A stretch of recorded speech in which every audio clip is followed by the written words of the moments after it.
Greetings, fellow gorehounds, and welcome back to another edition of Blood Splattered Cinema. This week we're going to dive into some old school Italian horror as I fulfill a promise I made, about a year and a half ago. What promise is this, you ask? Well, tell me, do any of you out there remember my City of the Living Dead video? Nope.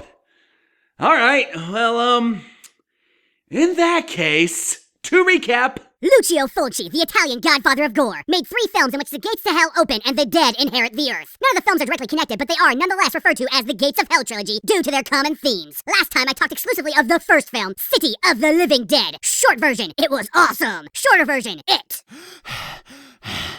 And that brings us to this week's film. Ladies and gentlemen, boys and ghouls of all ages, I present to you the second film in Lucio Fulci's Gates of Hell trilogy, simply titled The Beyond. Our film opens in 1927 Louisiana, and right away the film oozes with the kind of Southern Gothic aesthetic you'd hope from such a setting. In the distance, an angry mob of locals float towards the ominous Seven Doors Hotel, murderous intent reflecting in their eyes. All the while, in room 36, a painter by the name of Schweck puts the finishing touches on a ghastly portrait of death, with countless bodies rotting in a dry, desolate field. Talk about atmosphere and intrigue. Just who is this Schweck? And why is this mob coming after him? Well, thankfully, the movie eventually breaks its silence and gives us some much-needed answers. You ungodly warlock.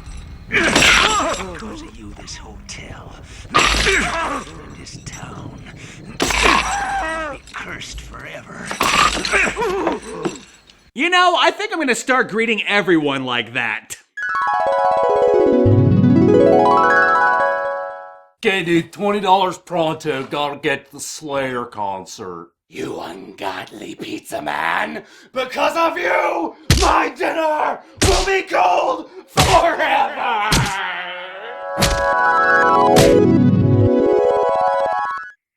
Where were we again? Oh yeah, The Beyond. So Schweck pleads with the mob, explaining to him that only he can save them from the door hidden underneath the hotel. This door, of course, being the aforementioned gateway to hell, all films in the unofficial trilogy include. And naturally, the group responds the way all old-timey white people do when someone is just trying to help them.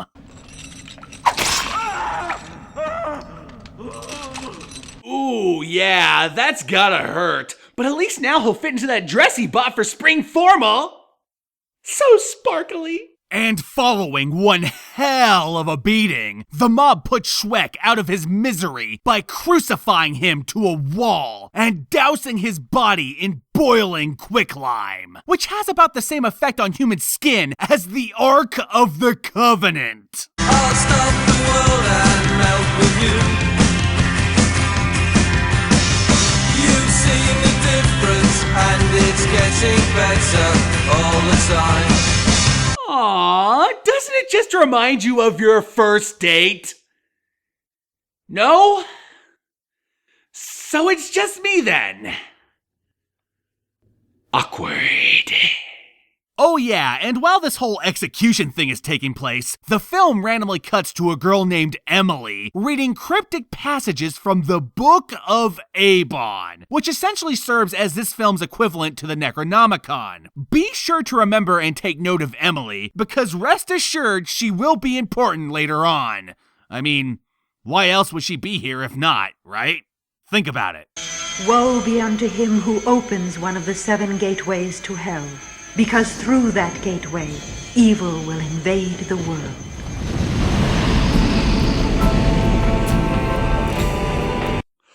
Oh, I get it! It's a cookbook!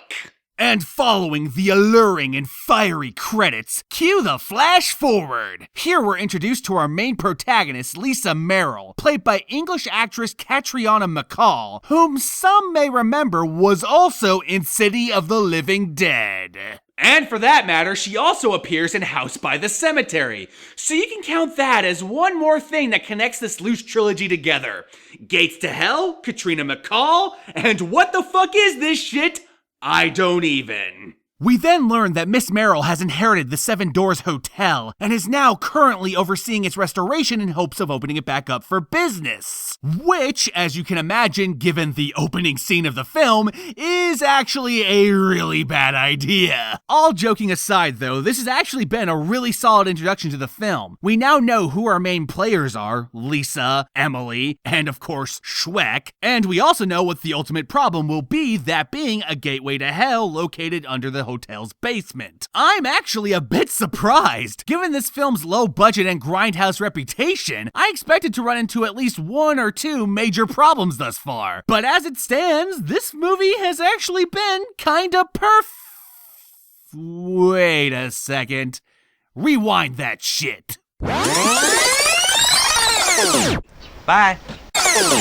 Yup. This shot is not in focus. Oh, come on, Lucio Fulci. An out-of-focus shot. I know you're shooting this shit on the fly and all that, but even most porn films remember to keep that shit in focus. Look like shit going into other shit. In focus. The out-of-focus painter suffers an unfortunate accident when he sees dead eyes staring back at him from inside the building. This prompts one of the hotel's groundskeepers, Arthur, to call Dr. John McCabe, who might as well be called Dr. McSexy, because, as we'll quickly find out, he also serves as Lisa's love interest.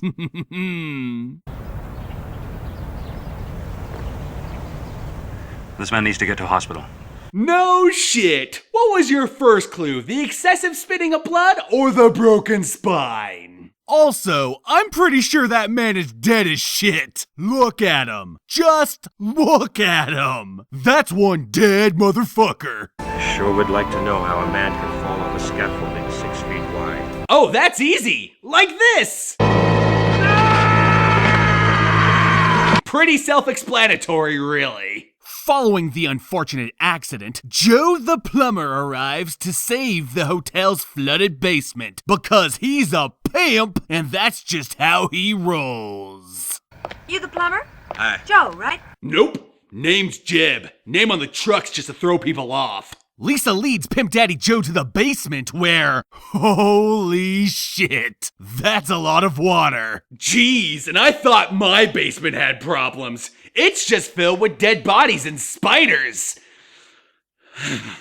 Fucking hate spiders. Deeper into the basement, Lisa introduces Joe to the other groundskeeper, Martha, whom I'm pretty sure has the hots for Joe. But then again, who wouldn't? I mean, look at this motherfucker's beard. That's the kind of beard you go gay for. Oh yeah.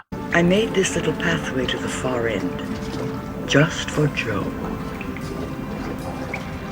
Look at that. Just look at that. That right there is the face of a man who is going to tap that creepy ass so hard after work. But first, he's got a job to do. So he pounds away at some bricks in the meantime. Arthur.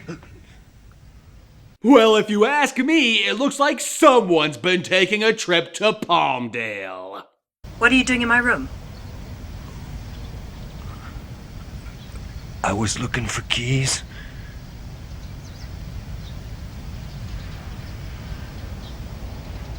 Yeah, she's totally not buying it, dude. Just try not to leave any crusty stains on the carpet and maybe she'll forgive you later. Back in the basement, Joe discovers a wall that quite literally dissolves before his eyes. And then, when he goes to peer inside, well, you'll just have to see for yourself.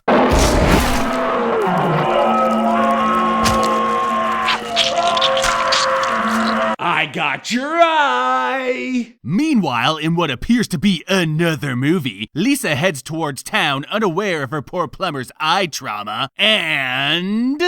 what the fuck? Look, lady, pick a side to the road, will ya? I'm pretty sure you're not supposed to literally ride the divider. Anyway, Lisa's trip's cut short when she unexpectedly comes across...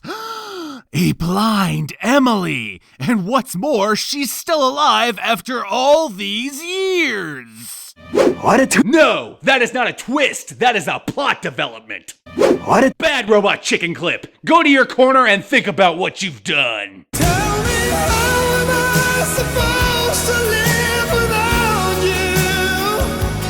And so, being the nice lady that she is, Lisa gives Emily a ride back home, where Emily repays the favor by telling Lisa to forget about the hotel, as continuing to mess with it spells death for all. I can't explain it to you. Just take my word for it. You know what? I buy it. Because if there's one thing movies, comic books, and television has taught me, it's that blind people are magic.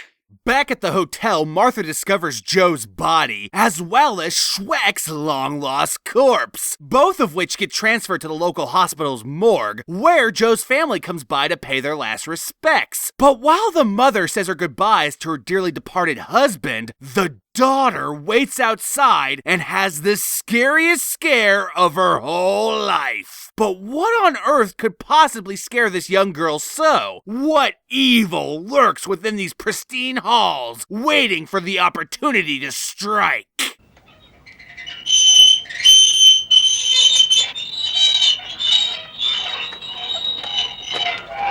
Now that's just racist. No, what really scares the girl is the sound of her mother's screams, which prompt her to run inside and find an overflowing jar of water?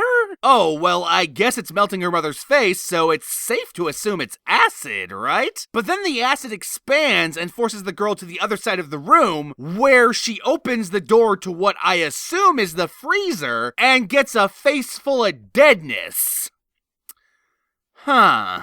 Must be Fulci magic!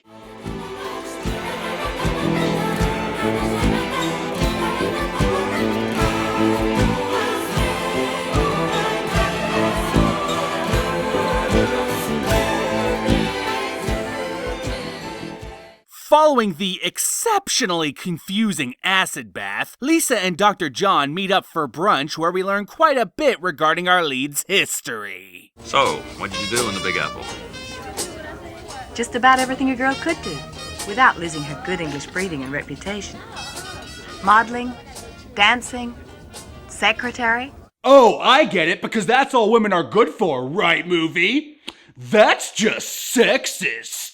Unfortunately, their brunch date is cut short when the good doctor receives a call regarding the plumber's now dead wife. This, naturally, leads right into both of their funerals. O merciful Lord, watch over Jill, their daughters, whom Joe and Mary Ann's untimely departure has left alone in this world, a helpless child. Man, I hate this gritty remake of Pippi Longstocking. What I do love about this scene, however, is how everyone abandons Pippi post-funeral. As if saying, what? Responsibility? Fuck that shit, I'm going to Chevy's.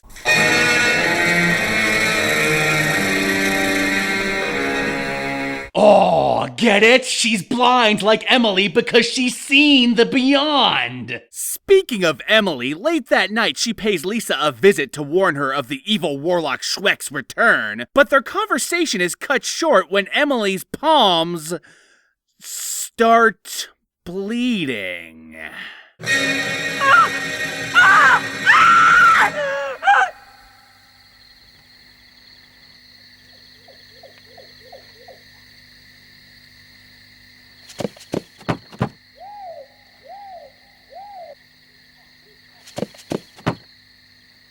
Must be Fulci, must be Fulci, must be Fulci magic! After Emily vacates the hotel, the room 36 bell goes off despite no one being up there, which prompts Lisa to investigate. But once up there, she finds a copy of the Book of Avon that mysteriously disappears when she looks away. And when she checks the bathroom...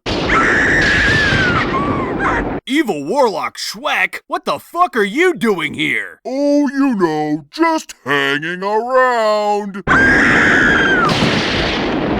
Nailed it! Thankfully, Dr. John shows up to calm Lisa down, but when she explains to him what happened before he arrived, including the incident with Emily, he explains to her that he's never heard of this Emily woman, and that no one lives in the house she claims to have dropped Emily off at. Cue the dramatic music.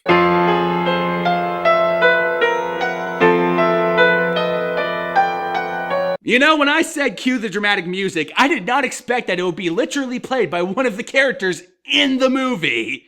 Subtle, Fulci. Subtle. The following morning, Lisa and her contractor walk through town whilst discussing future improvements on the hotel. And lent in the basement, and you'd have room for a kitchen. Oh, I get it. Because it's a building, it must have a kitchen, right? That's just housist. And maybe even for laundry, huh? Thin Ice movie.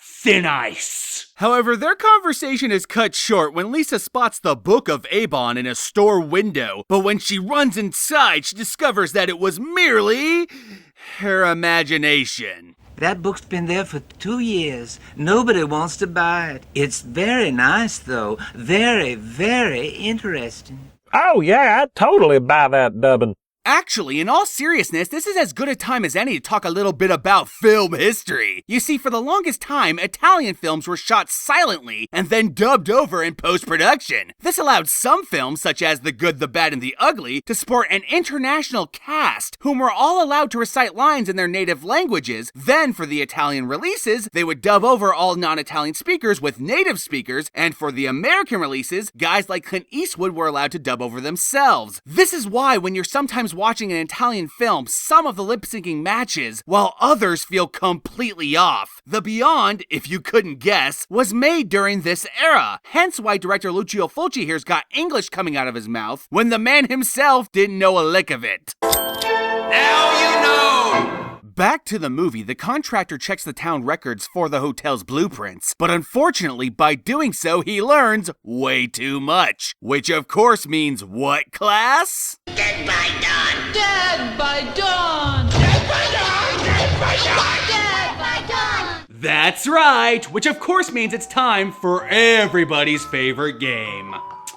Let's see, verb to death by a noun of nouns. That's a tough one. Devoured to death by a horde of spiders. Aw, fuck! I don't like this game anymore. So while the good doctor checks out Emily's place and finds it completely abandoned, with the single exception being the mysterious Book of Avon, Joe the dead-as-shit plumber finally nails the shit out of creepy-ass Martha. What is love? Baby, don't hurt me. Don't hurt me no more. Now that, my fellow gorehounds, is true love. Elsewhere, in an otherworldly dimension, Emily has her final confrontation with Schweck, presumably because the movie was tired of her stealing the composer's job.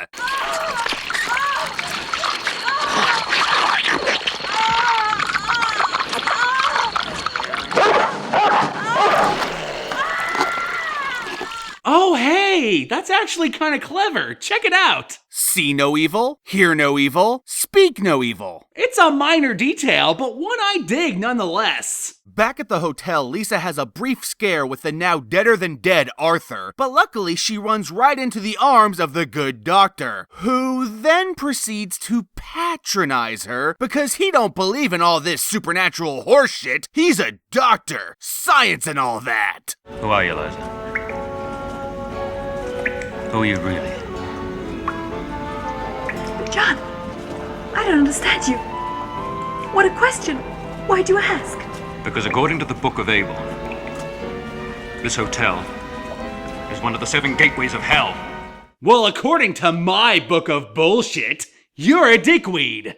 Thankfully, the doctor's skepticism is immediately put to rest when all hell officially breaks loose. Oh man, check out this shot. Talk about badass. Anyway, the doctor takes Lisa to the hospital because he can't think of anywhere else to go, which turns out to be the worst possible place to take her because... And the day the gates of hell are opened, on that day, the dead will walk the earth.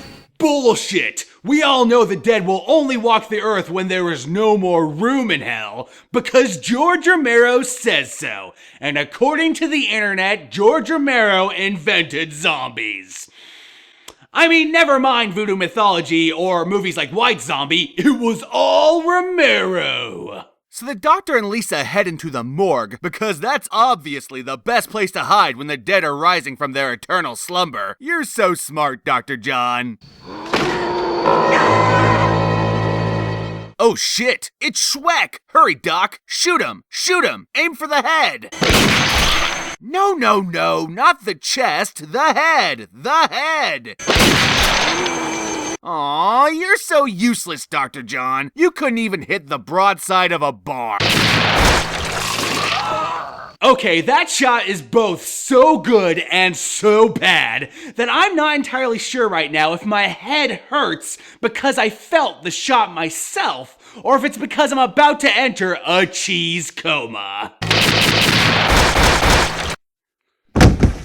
Cheeseburger.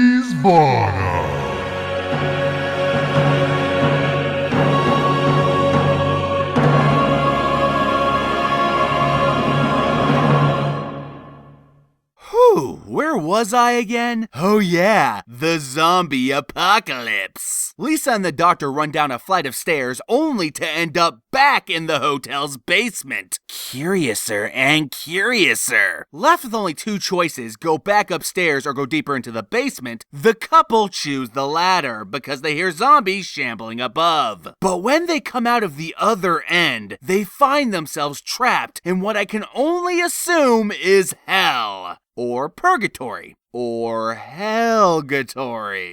Hey, wait a minute. This place looks familiar. Holy fuck. Isn't this exactly how the painting from the beginning looked? Wait. Hold the fucking phone. You mean to tell me that Lucio Fulci implemented both a setup and a payoff?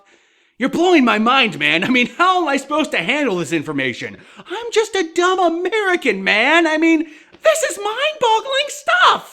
All joking aside, The Beyond is considered by many to be the creme de la creme of Fulci pictures, and rightfully so. This movie is packed wall to wall with so much weird and creepy imagery, the kind you'll have a hard time forgetting. Trust me. And as with the last Fulci film I reviewed, this one too has a tight handle on atmosphere and suspense, even if some of the goofier dubbing does have a habit of taking the audience out of the moment. But personally, I really don't mind.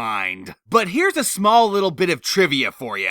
Originally, Fulci did not intend for this to be a zombie picture. In fact, the original outline was a pure haunted house flick, with little in the way of narrative structure. The idea was to make a movie that acts kind of like a collage of loosely connected scenes in which hell itself enters a hotel and wreaks havoc. Unfortunately, the film's distributors had zero interest in a haunted house picture and wanted something more along the lines of Fulci's past zombie flicks. So, the entire film was rewritten to suit this need, for better or worse. Now, personally, I'm happy with the movie we did get because it's fucking awesome. But I'd be lying if I didn't admit there's a part of me that would like to see what the original film would have looked like. Oh well, what could have been, right? Oh shit. I just saw the beyond. Oh God. Oh no. Please don't take me, spare me. I'm too young. No. Wait. If you take me, I will review House by the Cemetery.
Well, shit.